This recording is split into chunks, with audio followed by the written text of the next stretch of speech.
Kua tau atu te kapahaka o Ngāti Whakaue ki te poho o Pita, arā ki Vatican City, hei wāhi i tā rātau haere e 5 wiki te roa ki Uropi. No te pō te mane kua hori nei te kapa ka kai kapua atu i tāmaki makaurau,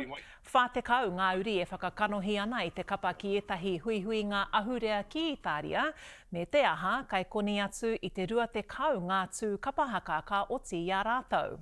E ai ki te kapa o Ngāti Whakaue, he haerenga whai take nui tēnei, e whai ai rātau i ngā tapu wai i mahue i tō rātau mōrehu koroua i a tā Bomb Gillies, rātau ko ona tuākana o te 28 i noho roa atu ki Itāria o tira ki Uropi i te wā o te riri. Kone mātou e takahi ana i ngā tini hui ahurei o tēnei moka o te whenua, koe nei te wā, koe nei te kaupeka ahurei o Itāria, no reire 5 wiki i tēnei kapa e noho ana ki konei, a ka haere ki etahi whenua rereke, ki etahi rereke, a taku mōhio i roto i ngā wiki e 5 neke atu i te rua te kau ngā tū, ko tētahi tūnga i a rā,